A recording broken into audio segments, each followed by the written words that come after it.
26 తారీఖు రాత్రి బైనపల్లి విలేజ్లో వసుంధర అని చెప్పేసి వాళ్ళ ఇంట్లో దొంగతనం జరిగిందని చెప్పేసి మనకు 27 తారీఖు ఉదయం కంప్లైంట్ అవ్వడం జరిగింది.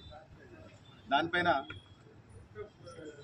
మధ్యలో ఊర్లేస్తారు రవికుమార్ గారి ఆధ్వర్యంలో భూపాలరెడ్డి ఏఎస్ఐ గారు, రాజశేఖర్ ఏఎస్ఐ గారు, అమరేశ్వర్ రెడ్డి, తర్వాత మహమ్మద్ రఫీల్ ఒక సపరేట్ టీమ్గా ఏర్పడి దీనిపైన దర్యాప్తును ప్రారంభించడం జరిగింది.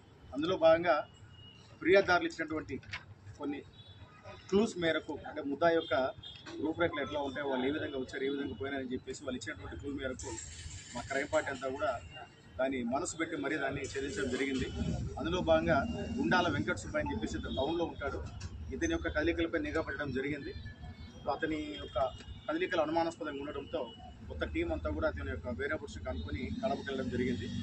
సో అతను పట్టుకొని గట్టిగా విచారించినప్పుడు ఖచ్చితంగా అతను బైనపల్లిలో దొంగతనం చేసినట్టుగా మా దగ్గర బ్రేక్ అవడం జరిగింది.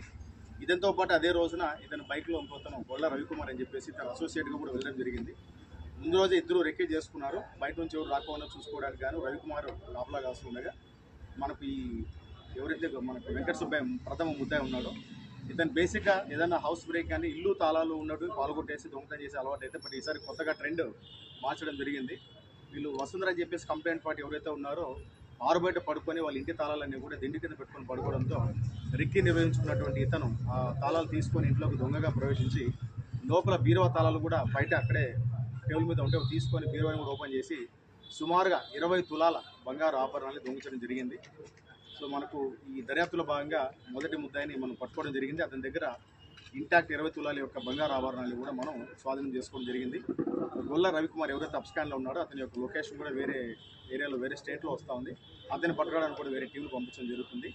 ఇందులో భాగంగా ఈ రవికుమార్ గురించి తర్వాత మన ఈ వెంకట సుబ్బయ్య గురించి విచారిస్తే సుమారు ఈ వెంకట సుబ్బయ్య మీద 15 పోలీస్ స్టేషన్లో ఎర్రచందనం స్మగ్లింగ్ కేసులు ఉన్నాయి. అదేవిధంగా ఒక 10 పోలీస్ స్టేషన్లు మన జిల్లాలోనే దొంగతన కేసులు కూడా ఉన్నాయి. 2021 సంవత్సరంలో ఇతను అట్లూరు పోలీస్ స్టేషన్ నుంచి పీడీ యాక్ట్ పైన కూడా ఇతను ఒక నెల పాటు కడప సెంట్రల్ జైల్లో ఉండడం జరిగింది. సో అధికారులకు మరి ఒక క్రైమ్ రికార్డ్ అంతా కూడా పంపించి మళ్ళీ ఇతని మీద పీడీ యాక్ట్ పెట్టడానికి కూడా ప్రయత్నిస్తుంది. Thank you.